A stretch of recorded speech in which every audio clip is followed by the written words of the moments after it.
می‌واره که من هدی زده ترجمه بپرسم لسر پروژه وان هجای موسی احمد سروکی دزگاه خیرخوازی بارزانی الاستودیو می‌وانه ما هجای موسی تو گلک خیراتی من دینا بن افروکا روجاکا گلک گرینگ بوج بود دزگاهیش و همی کردستانه به تایبەتی هەستە که چاوایە بووتەوە کی سەرروکی دەستگەهەیە ئەم بێژین گافات تدبینی 540 خێزانێت شەهیدا وارسێت و دیەک دەمیدا کلیلێت یەکێ نیشتەجێبوونێ وەردەگرن دشی بوو مە هەستێن خو هەمژی هەستێن سەرۆک وەزیران بژی وەکە سەرروکێ بردێ هێژای مەسرور بارزانی کە هەوا چه هەستەکە بووە دوێ دەمێدا از برای هستا خوب از بکم پاش یا جنابی بی تأکیدش بوی هر کسی که یعنی اوه فرصت که دیروکیه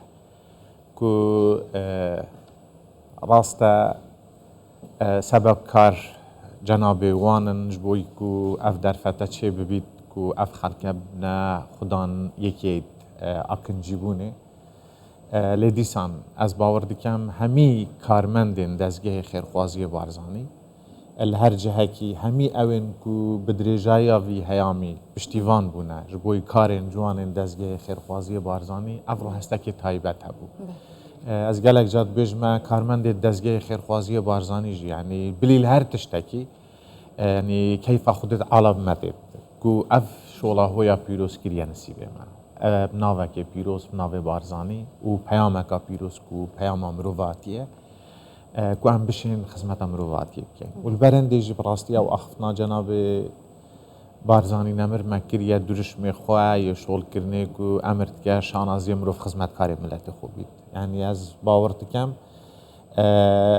هر کسک آماده افروی خدمت بکت او کو دو پیشکشی خزانه چه داد تایبت جناب سروک حکومت جناب سروک بورد دزگه خیرخوازی بارزانی جی مدوید یعنی بیر آنی نکی بوا به حسب کم سال 2022 وقتی که یکین آکن جیبونه ین دهوکی ما دست بکرن طبیعی من ایرو جیت آخفنت خدا بحث کرد که جنابی بحث کرد که اوه اگجه هیوین جناب سروک بارزانیه کو کسک نمینی کردستانه کو ام دیاریه که بچوک و کو جهه نشتجیبوناوی بوی نکینه دیاری البرهندجی السر راس پارداوی ما دست بکرد تأکید جناب سروک بردوامی پشتیوان بوا حتی بو وی پروژه جی دیال ما پشتیوان بوا جناب سروک بارزانی وقتی روژا کو پروژه ما تمام بوی کلیلیت ما همی حاضر ببون اوه بیر آنینا دهوکیه بحث کم من رسم کلیلا برنک جناب و من قلت اوه کلیلن قلت من کلیلیت چنه من جی قلت والله کلیلیت شوقانه شوقت چه قلت شوقت شهیده یعنی پریچ ها بدوتا و من ویجاری جی بحث کر یعنی براستی گلک سروی ایکی راوستی آیا که ام چاوا در فتکی و بینین راسته بارگرانیت زیده هبونه مخابن یعنی روشا آبوری و او بابت جدا جداین چه بوی اگر نه از باورت کم هم حکومت هرما کردستانه هم جی دزگه خیرخوازی بارزانی نیت اوان گلک جوی جمار زیده تر بوه او کو افرو مجی بحث کری که حتی نوکه بس دزگه خیرخوازی بارزانی الجیر رهنمایی جناب سروک بردی اندامن بردی و تایبتی جناب سروک بارزانی 968 یکی نشته جیبونه آماده کرینه و دو واجبه دو مراسم مهبونه یا افرو جدا و یا دهوک یا پاریزگاه دهوک جیان دور آبادینان باوکی گشتی او سال 2022 بود و دیسان جی گلک جاره حالت تایبت هبونه ین خزان شعید او بلیل وی برنامه نوجین کو او بو خدان یعنی بو خلق هجار و کم درامته یکی نشتجیبونه دیل البرنامه نوجین هاتینا پیشکش کرن او دو وجبه جی هبونه و جار جار جی و کمن اماجه پیدا اندک حالت هبونه کمک کرینه هجماروان اوه ما افروجی بحث کرد که یک شیرت جنابی او وکو دەستگای خێرخوازی بارزانی چ جارە نەبێژیت دەوێکەین بێژیت مەوە ئەنجامدا مە ئەف کارە ئەنجامدا و چونکو ئەڤڕۆ بلیل یەکێت نیشتەجێبوونی کۆمەکە دیا پرۆژە هەبوو پرۆژێن زارۆکێن و خەڵاز بووی ژ مەرحەلا ئۆتیزمێ دچنە و خوێندنگەهێک و 6 زارۆک بوون پرۆژەیەک و زارۆکێن هەر ساڵ ئەم بکەین یەن کەسوکارێن سەربەرزێن شەهیدا یەن ئازیزان ئەم دەبێژینێ سەمیانان و ئەوێن دەرەجێت وان سەرڤەی نۆتی ئەم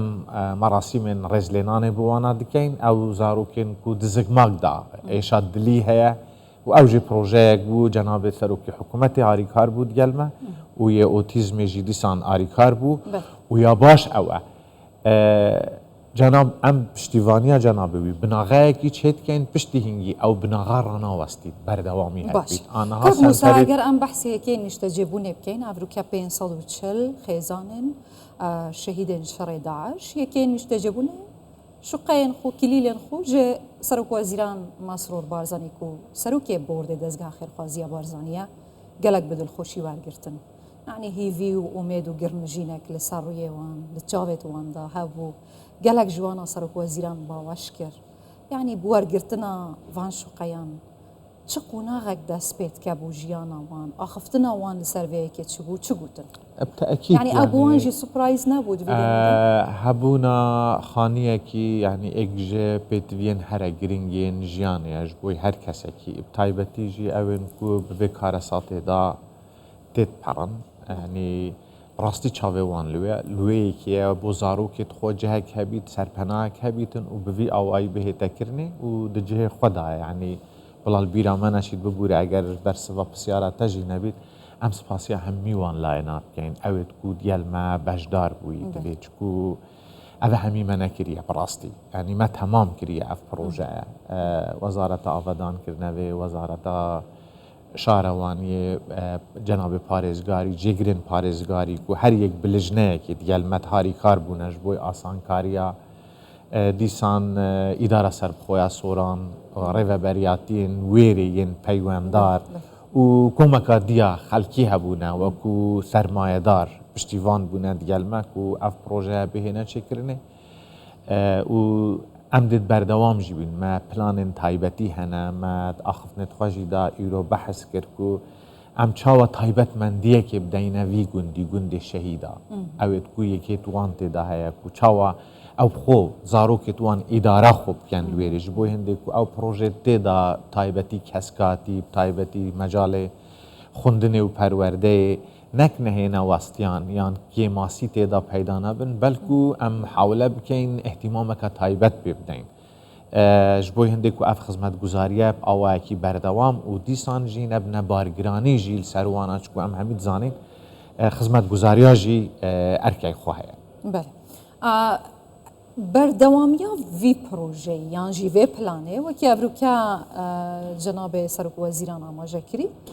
ku hîç malbateka şehîdan li hîç qulaçeke vî welatî namînîtin ku yekê nîştecebûnê bû dabî nekin û got ev e sûzeke ji min evê mayî em zanî bitinê yanî şehîdên şerê Daeş zêdetirî 1600 şehîda bûn ji bilî birîndaran ئەگەم بەحث بکەین بگشتیین و ji dezgeha xêrxwaziya Barzanî sûtmend bûne yên şerê Daeş Cenabê Hewa got nêzîkî 900 nebûne hezar kewata mane beşekê mayî bû ev beşê mayî hewa plan heye kengî dest pê bike بتأكيد يعني الحكومة هرما كردستان جناب سروكي حكومة بلانا تايباتيا خو هيا وزارة الشهيدان هيا ولي مجي هيا مجي وكو دزگه خيرخوازي بارزاني هيا ما پروژه آماده جی کرنه انشالله ام درفتک نودا و ام جی تکس جاره که دیگل سر آخفتن جناب سروکی حکومت هرما کردستان هفدم سروکی برد دزگه خیرخوازی بارزانی جید کن کو ام جی وکو پیشمرگه کی یعنی دزگه خیرخوازی بارزانی جی تاک به تاکت وی وکو پیشمرگه کی بن وی واجبی دابن براستی واجبه که پیروزه ام محاوله بکن دیگه و ما أخفتناك جي بردوام قلت يعني هر قاف سرمایه دارين ما وجناب سروكي حكومتي جيت أخفتنا خدا إيرو بحث كرت سباسيا وانا كرت بشتيفان بونا أم باورين كو دي بوفان بروجاجي زيادة تر هر بروجاية كي دي هاری کار و پشتیوان بن بومە وەکو مە دەستپێکیشیدا بەحەس کردی ما پێ خۆش نییە ببێژینێ دێچیکەین ئیشەڵات دەرفەتت نزیکدا دێ پێکەوە ئەنجامە بین ئیشەڵڵا ماندینە بن و هەر هەبن و سەرکەوتن گەلێک سپاس هێژێ موسا ئەحمەد سەرۆکی دەستگا خێرخوازیە بارزانانی تو بخێر هاتی سەرچاوت